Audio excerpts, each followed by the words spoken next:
Pemirsa, kita akan bahas lebih lanjut terkait penggerbekan markas judi online ini bersama pakar keamanan cyber Vaksinkom, Alphonse Tanujaya. Selamat sore, Pak Alphonse.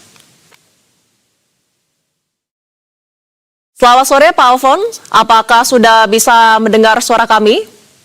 Kami belum bisa mendengar suara di studio. Baik, selamat sore. Mohon maaf. Baik, terima kasih telah bergabung di Berita Satu Sore. Pak Alphonse, 321 WNA ditangkap terkait operasional situs judi online dari sebuah gedung perkantoran. Nah, di mana disebutkan ada 75 situs yang dikelola.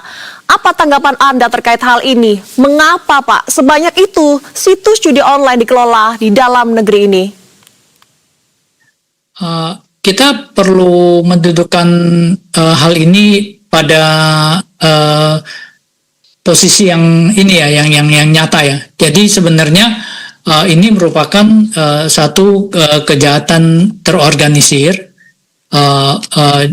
judi online, dan kalau dilihat dari pengelolanya itu ratusan, 300 lebih warga negara asing, dapat disimpulkan bahwa sebenarnya kali ini khusus untuk yang penangkapan yang terjadi kali ini, sasaran marketnya ini mayoritas adalah dari negara asing ya, dari Cina, Vietnam, Thailand, dan Kamboja. Tentu ada yang dari Indonesia, tetapi kalau dilihat dari historinya selama ini, kalau ingin mengelola korban judi online di Indonesia, itu pakai orang yang bisa bahasa Indonesia. Jadi tidak perlu orang yang bahasa Vietnam atau bahasa Cina ya. Jadi kemungkinan mereka akan beroperasi dari luar Indonesia. Jadi itu yang perlu menjadi perhatian. Nah, cuman yang menarik adalah mengapa sekarang operasinya kita selama ini berpikir, memang ini cukup mengejutkan. Selama ini kita berpikir bahwa ini dia di Kamboja, lalu di perbatasan Myanmar yang sulit dijangkau oleh penegak hukum. Wah, luar biasa, hari ini mereka beroperasi di Indonesia gitu loh. Ini yang menjadi wake up call bagi kita ya. Kenapa ini bisa lolos, dan ada positifnya sih. Positifnya infrastruktur Indonesia khususnya di daerah pelaku kejahatan ini ditangkap, itu artinya sudah cukup mumpuni sehingga mereka bisa melakukan operasional judi online dari lokasi yang pengungkapan ini. Berdasarkan pantauan Anda saat ini, Pak, seberapa bahaya sih untuk Indonesia jika markas judi online mulai dioperasikan di sini? Sebenarnya kalau melihat dari operasi judi online, secara teknis, jika ingin menyasar warga negara Indonesia, kemungkinan besar harus dilakukan secara logis ya, akan dilakukan dari luar Indonesia. Karena kalau dilakukan di Indonesia, penegak hukum pasti akan sangat serius, dan kita juga sangat memperhatikan hal ini, dan semua pihak akan bergerak bahu-membahu untuk mengungkapkan ini.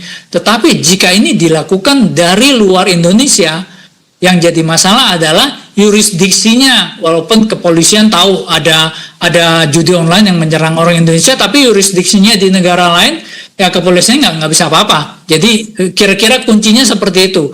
Jadi kalau untuk kasus yang hari ini, menurut perkiraan saya, ini adalah korban dari luar Indonesia, lalu berkomunikasi dengan penegak hukum Indonesia.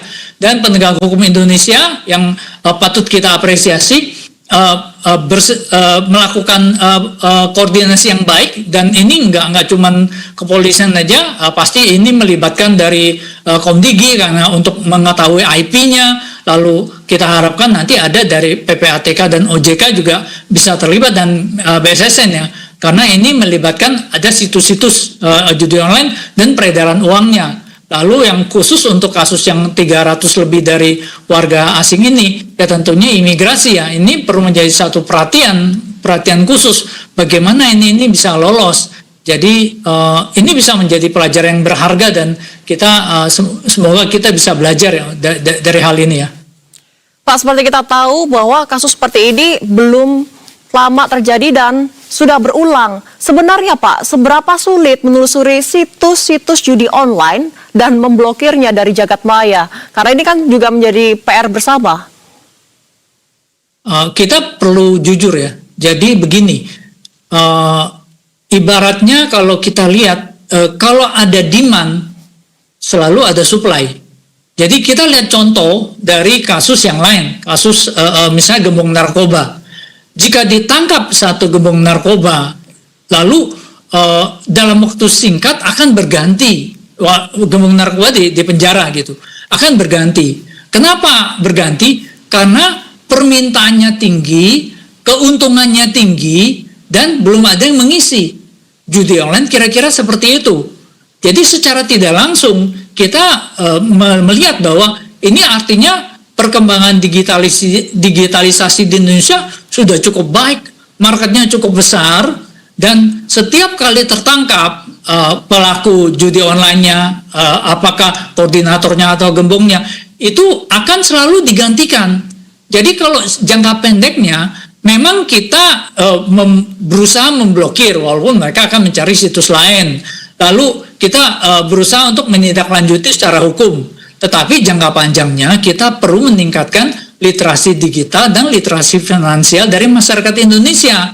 Sehingga mereka tidak mudah dikelabui oleh janji-janji indah. Oh, dengan bermain judi online ini kamu untung besar, sehingga bisa dapat uang besar, tapi kenyataannya kalau dilakukan mungkin 1-2 kali dia dapat untung, sekali dia terjerat, dia malah akan uang yang seharusnya tidak boleh digunakan untuk judi itu malah digunakan dan hidupnya akan hancur. Jadi hal itu, jadi ada target jangka panjang dan jangka pendek yang harus menjadi PR bagi kita, dan ini tidak bisa dihindarkan. Dan bukan cuma Indonesia aja menghadapi masalah ini kok. Di Malaysia juga kemarin setengah mati untuk menghadapi dengan judi online ini.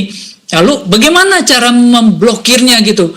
Jadi jika ingin melakukan penegakan hukum, tidak cukup hanya dilakukan oleh kepolisian saja atau Komdigi saja, tetapi harus oleh satu satgas. Satgasnya siapa aja? Satu tentu pasti kepolisian untuk penegakan hukum, ada Komdigi untuk digital, BSSN, lalu ada OJK dan PPATK untuk menelusuri uangnya. Lalu tentu nanti kita melibatkan banyak pihak lain. Contohnya seperti untuk masyarakat yang susah, yang kita perlu edukasi. Nah, jadi hal-hal seperti itu yang perlu dipertimbangkan, dan ini harus dilakukan oleh Satgas. Jadi bukan dilakukan oleh satu tim. Kalau kepolisian menangkap, kita benar-benar apresiasi. Tapi mereka juga nggak bisa berbuat banyak kalau ini sudah sampai ke ranah digital atau ranah harus kerjasama antar negara. Nanti ada Departemen Luar Negeri juga. Kira-kira seperti ini. Jadi ini kerjaan Satgas, dan kerjanya ini adalah maraton. Jadi jangan anggap ini lari jarak pendek, jarak menengah selesai. Nanti terbasmi tuntas, enggak. Ini selalu akan ada dan kita harus siap dengan kondisi ini. Pak, memang perlu sekali banyak peran dari penegak hukum, kemudian Satgas yang mungkin akan dibentuk oleh pemerintah ke depannya. Langkah seperti apa untuk Indonesia agar kejadian ini tidak terulang kembali, Pak? Jadi gini, jika kita ingin membasmi judi online dengan efektif, lalu caranya dengan memblokir situs, saya rasa ini sudah kita lakukan bertahun-tahun dan kenyataannya kan gagal. Jadi kalau kita mengulang hal yang sama dengan usaha yang sama, lalu dilakukan cara yang sama, harapannya hasilnya berbeda, rasanya kita kan kurang cerdas ya.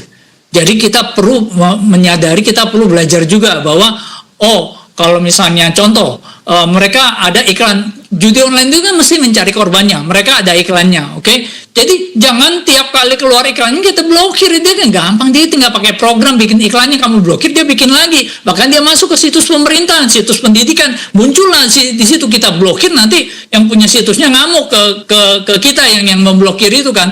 Jadi salah satu caranya adalah follow the ad, ikuti iklannya. Jadi kalau ada yang iklan, mereka judi online pasti iklan, mencari korban kan. Apakah lewat SMS, atau WA, atau lewat sosial media, ikuti iklannya, diklik, lalu pura-pura mau ikut main. Nanti dia kan akan kasih nomor WhatsApp-nya, dia akan kasih setor ke rekening berapa, ikuti terus, ya kan. bayar, ini mau ikut, lalu akan dikasih ini situsnya, situs IP-nya segini. Nah, baru IP-nya itu diblokir gitu loh. Jadi jangan iklannya yang diblokir, tetapi prosesnya yang diblokir. Kira-kira seperti itu. Nah, ini juga merupakan edukasi untuk masyarakat. Berarti harusnya di-follow dulu, diikuti kalau menemukan iklan seperti itu, baru diblokir gitu ya stepnya, Pak? Baik, terima kasih Pak Alphonse Tanujaya, pakar keamanan cyber Vaksin.com, sudah bersedia berbagi pandangan bersama kami di Berita Satu Sore. Selamat kembali beraktivitas. Selamat sore.